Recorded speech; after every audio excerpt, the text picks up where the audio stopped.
In the pouring rain, Australian forward Marley Francois placed the ball by the corner flag. It had been an hour of football, and Auckland FC had yet to break through Perth Glory's defence. But this had been a fairy tale A-League season for the ages, and its story was about to have another gripping chapter etched into its history. Rather than cross the ball, Francois curled his corner with such venom it whipped over stunned Perth defenders and clattered straight in from the back post. Breaking the deadlock in a way even the drenched 25,000 Auckland fans packed into Mount Smart Stadium could never have predicted. The team that little over a year before this very moment was simply a rumour in the wind had just won the Premier Plate, sitting proudly at the top of the A-League table. A city that left such a bad impression with its first attempt in the league, it was forgotten in football circles. Starved of the game for 2 decades, Auckland had just come roaring back. This is the story of a team filled with players found in far-flung leagues around the world, of a betrayal between clubs, of a billionaire owner with a big vision and even bigger pockets, and a club built with such meticulous attention to detail it's rocking the very foundations of a league. Beneath Melbourne, Perth and Sydney, you'll find Auckland. Blink and you might miss it from the map. A city of nearly 2 million people, but more importantly, 100,000 registered football players. From its beaches along the North Shore to its industrial heartland further south, it not only has amateur teams littered throughout the city, but also oceanic football heavyweights like Auckland City. Football has been very much alive in the A-League's missing city. When Auckland FC launched into the A-League, they didn't just arrive, they stormed the competition. 6 wins in a row, a record for most minutes without conceding a goal, and a national attendance record, with 27,000 fans packed into Mount Smart Stadium to watch the Black Knights fly. It's hard to believe that this was the same exact stadium where the Kings and Knights floundered. Auckland hides New Zealand's turbulent football past in the same place it's currently building its future. New Zealand's first professional football club, the Football Kings, were a team barely treading water in the NSL. Their home stadium was the very pitch Auckland FC would lift the plate. But a lot of things have happened to New Zealand football between these two moments. The Kings would become the Knights, a team that marched valiantly into solvency and left New Zealand football on life support. It was the nation's capital, Wellington, who would save football for the entire country, taking over the license from the bruised Aucklanders in 2007. The Wellington Phoenix rose from the ashes left behind by their northern neighbours. They've been representing New Zealand as the only contender for nearly 2 decades, with mixed results, but holding on, and giving the nation footballing heroes to look up to during this time. The Kings and Knights had tried to pave a way, and failed, but this journey for Auckland would be far from over, and with it, the footballing potential of an entire nation. So, what makes this time different?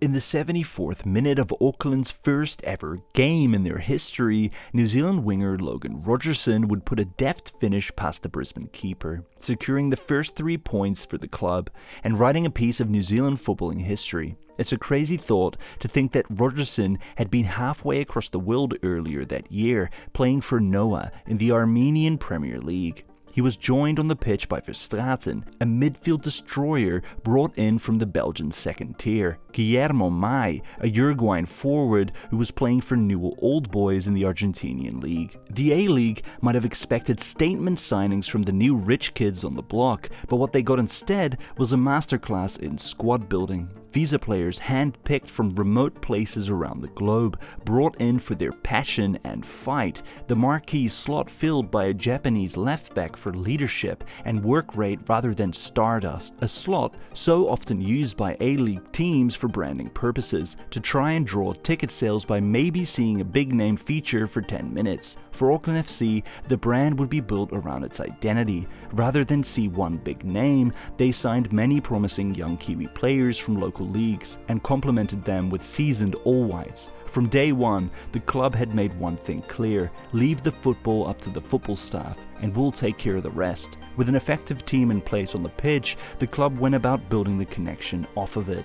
all of the focus spent in local communities, weaponized the thousands of footballers and local clubs, each one receiving money for membership sales, and if any of their players received a scholarship from the new professional team, they would get a handsome payout.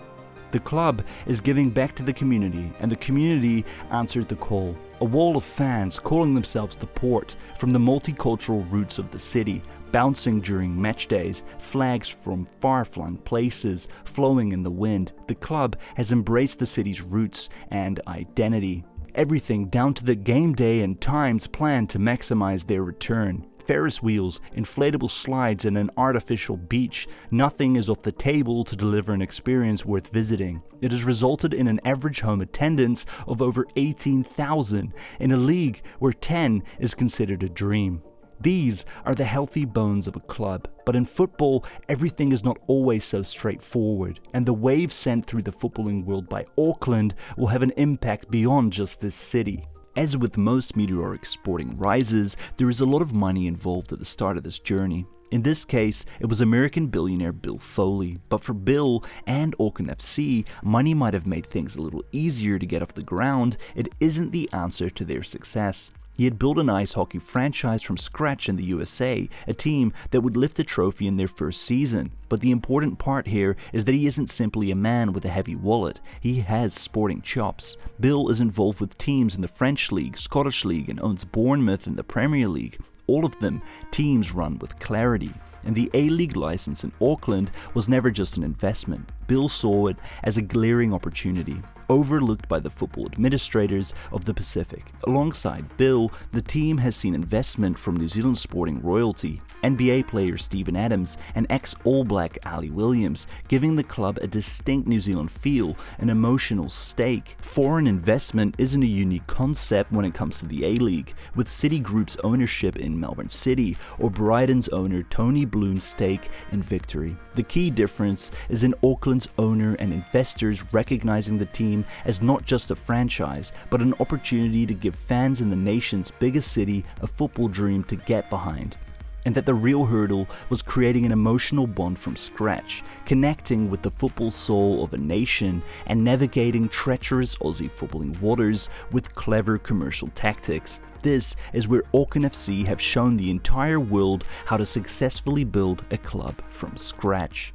For the Australians, first, it would have been a surprise to see a franchise get up and running so smoothly, but more importantly, the new noisy neighbours have been a welcome jolt of energy for the league. But the team's effect will be felt stronger back home. We've already mentioned the Wellington Phoenix. They'll be quick to tell anyone the challenges the Australian footballing world can hold, the trickling of funds, the struggles to rebuild squads plucked empty after good campaigns. But in a cruel twist, the Aucklanders have already shown they're ready to play ball, even at the expense of their Kiwi friends. The first statement signing Auckland FC made was plucking the Phoenix star keeper, Alex Paulsen, away from them through a circumventative transfer made by Bournemouth. Bill Foley had used his deeper pockets and international connections to pull the player away from Wellington, a move that resulted in the Phoenix laying a complaint with the football administration and fueling a new football rivalry at its core. New Zealand's first ever professional football rivalry has already elevated the standard of the game, off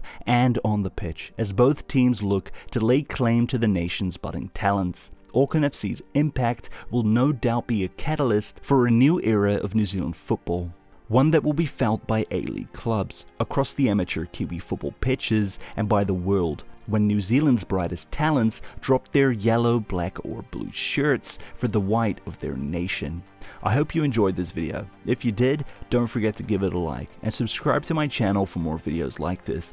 What do you think about Auckland FC's inclusion in the A-League? Do you think they're going to bring New Zealand football to the next level? Let me know in the comments. I read every single one. Thank you for watching. Have a great day and goodbye.